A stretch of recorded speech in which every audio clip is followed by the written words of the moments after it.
To my video. आज की जो हमारी वीडियो है पाकिस्तान के पूर्व प्रधानमंत्री नवाज शरीफ, जिन्होंने एक भाषण दिया है।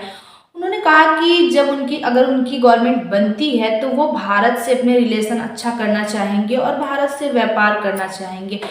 वैसे ये सब चीज़ें हो तो नहीं सकती हैं, फिर भी देखते हैं पूरा वीडियो एंड मिलते हैं वीडियो के एंड में। बट वीडियो स्टार्ट करने से पहले रिक्वेस्ट है, वीडियो को लाइक, चैनल को सब्सक्राइब करें, बेल आइकन को प्रेस जरूर करें, जिससे हमारे आने वाली वीडियो की नोटिफिकेशन आप तक पहुंचे। आपका एक कमेंट और एक सब्सक्राइब हमारा मोटिवेशन बढ़ाता है। तो स्टार्ट करते हैं वीडियो। अब अपने मामलात को हमें इंडिया के साथ भी ठीक करना है। हमारे दौर में इंडिया के दो वज़ीर आज़म यहाँ पाकिस्तान तशरीफ़ लाए, मोदी साहब और वाजपेयी साहब। इससे पहले कब कोई आया था? ये भी कहा नवाज शरीफ ने, भारत के साथ, चाइना के साथ, अफगानिस्तान और जितनी भी कंट्रीज पाकिस्तान के पड़ोस में है, जिसके बॉर्डर भी पाकिस्तान से लगते हैं, उनका कहना है कि उन सबके साथ टर्म्स बेहतर करने की कोशिश की जाएगी। उनका पहला टारगेट यही होगा कि वो तमाम कंट्रीज के साथ अपने टर्म्स को बेहतर करें।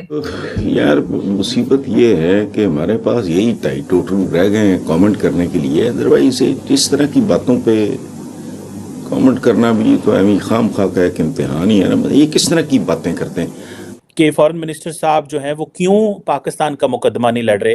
क्या इनको इन दिनों की तनख्वाह नहीं मिल रही? इनके पास गाड़ी नहीं है, इनके पास स्टाफ नहीं है, इनकी कोई स्पीच नहीं लिख के देता, या इनके कोई मैसेजेस का जवाब नहीं देता फॉरेन ऑफिस के अंदर? और यहाँ ये दुनिया में जो ट्रैवल करते हैं, तो हमें बताएं ना भाई, क्या कर रहे हैं हमारा फॉरेन मिनिस्टर?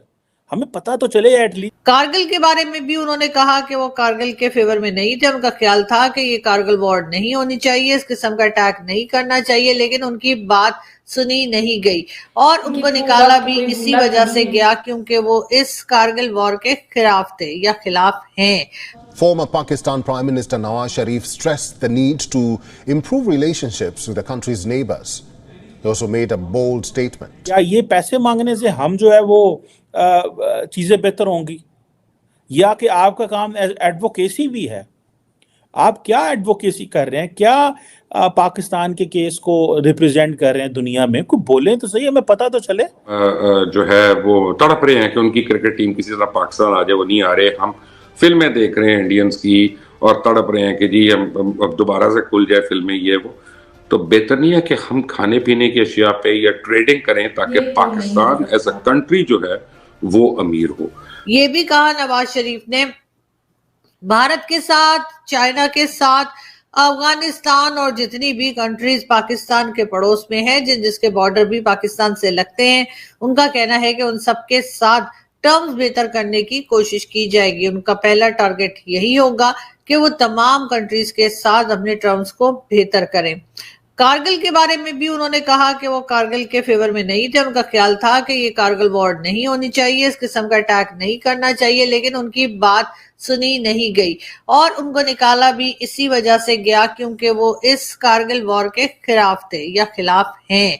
बहरहाल नवाज शरीफ साहब ने काफी बोल्ड किस्म की स्टेटमेंट दी है और देखते हैं कि क्या वाकई में उनको दोबारा प्राइम मिनिस्टर बनाया जाएगा या उनकी इस स्टेटमेंट के बाद कोई और सूरत हाल भी हो सकती है। ये भी कहा जा रहा है कि बहुत से लोगों का कहना है कि हो सकता है कि लास्ट मिनट पे नवाज शरीफ के बजाय उनके भाई शहबाज शरीफ साहब, जो कि पहले भी प्राइम मिनिस्टर रह चुके हैं, उन्हीं को प्राइम मिनिस्टर बना दिया जाए। तो बहरहाल नवाज शरीफ साहब का कहना ये है कि जब उनकी गवर्नमेंट थी तो वो तरक्की की तरफ जा रहे थे, लेकिन फिर उनकी गवर्नमेंट गिरा दी गई और लाया गया इमरान खान को, और उसके बाद मुल्क का जो हाल हुआ वो सबके सामने है।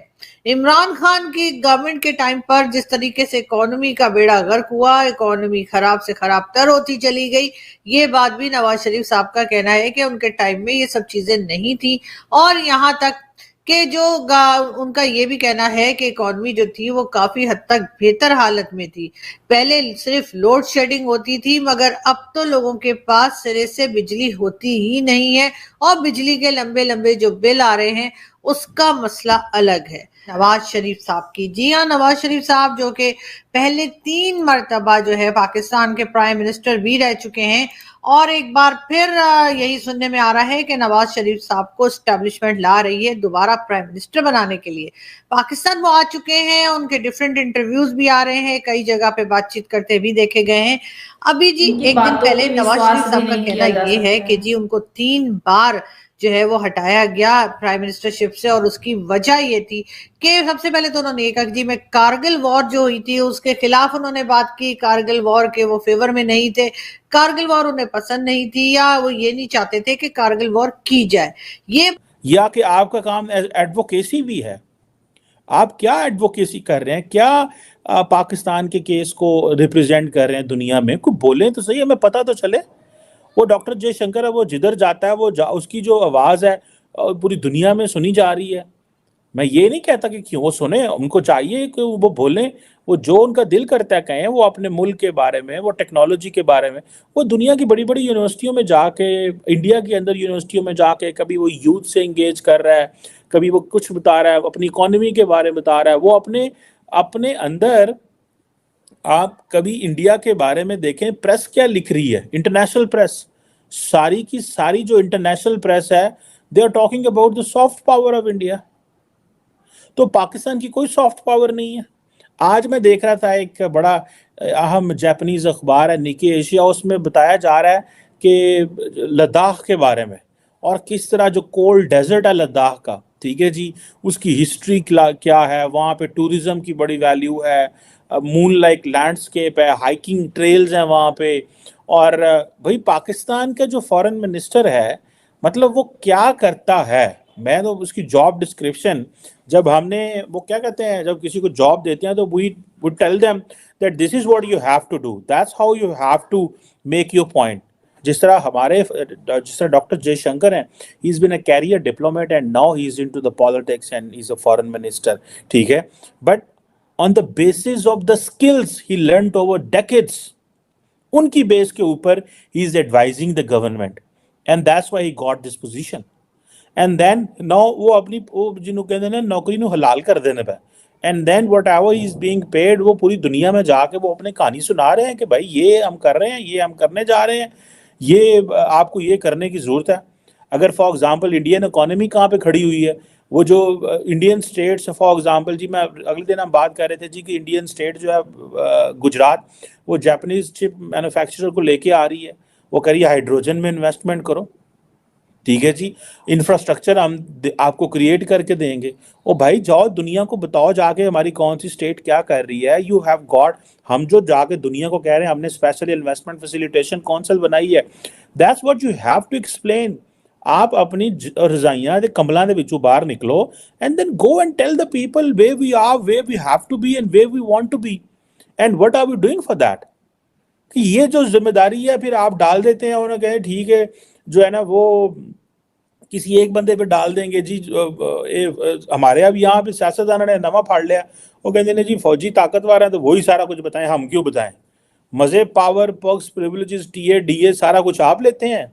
सो फ्रेंड, ये थी आज की वीडियो। जिस तरह से पाकिस्तान के पूर्व प्रधानमंत्री नवाज शरीफ जिस तरह से वो भाषण दे रहे हैं, आपने भी वीडियो में देखा, उनके भाषण को सुना, पता नहीं ये सोच भी कैसे लेते हैं कि इनकी गवर्नमेंट बनेगी तो ये भारत से व्यापार करेंगे, भारत से रिलेशन अच्छे करेंगे। पता नहीं इनको ये मतलब ये चीज़ सोचते कैसे हैं कि भारत ऐसा कुछ करेगा इनके साथ। और जहाँ तक बात रही कारगिल युद्ध की, कि कारगिल युद्ध के खिलाफ तो होना नहीं चाहिए था, कुछ भी हो, लेकिन जो वीर शहीद हुए, जिनकी जो शहादत है, उसे भूल के भारत कभी इनके साथ रिलेशन अच्छे करना चाहेगा, कभी इनसे व्यापार करने चाहेगा।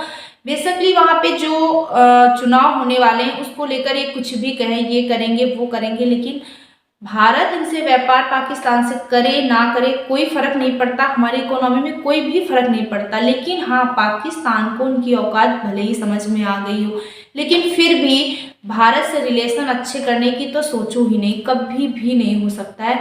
और जिस तरह से आतंक फैलाया, आतंकवादियों द्वारा हमला जो किया गया और हमेशा से करवाते हैं, तो उनमें से जो हमारे जो वीर शहीद हुए, उनकी जो शहादत है, वो सारी चीज़ें भूल के भारत कभी इनसे व्यापार और कभी इनसे रिलेशन अच्छे कर ही नहीं सकता है। हाँ, ये मतलब वहाँ की जो पाकिस्तानी जो जनता है उनको बहलाने के लिए, क्योंकि वहाँ चुनाव आ रहे हैं, तो ये कुछ भी बोले, कैसा भी भाषण दे कि हम ये करेंगे वो करेंगे, लेकिन भारत को इन सब बातों से कोई फर्क नहीं पड़ता है। और जो ये सोच रहे हैं व्यापार करने की, रिलेशन अच्छे करने की, इन सब चीज़ों से कोई फर्क नहीं पड़ता, क्योंकि कभी तो इन पे पाकिस्तानियों पे भरोसा किया ही नहीं जा सकता है, वैसे करना भी नहीं है, क्योंकि जो इनके लीडर हैं उन्हें भारत के नाम से इतनी प्रॉब्लम है। कभी कश्मीर का मुद्दा उठाते हैं, कभी पीओके का मुद्दा उठाते हैं, ये कर देंगे वो कर देंगे, और एक तरफ बात करते हैं व्यापार की और रिलेशन अच्छे करने की। तो विश्वास तो इन पे वैसे भी नहीं हो सकता है, और अपने वीरों की जो शहादत है उसको भूल के ये सब चीज़ें हो ही नहीं सकती हैं। और ये पता नहीं इनके दिमाग में कैसे आ जाता है, कितना कुछ होने के बाद ये ऐसी बातें सोच भी कैसे लेते हैं। आई होप सो आपको वीडियो अच्छी लगी हो तो अपनी ओपिनियन हमें कमेंट बॉक्स में जरूर शेयर करें। मिलते हैं नेक्स्ट रिएक्शन में अच्छे से टॉपिक के साथ, तब तक के लिए थैंक यू।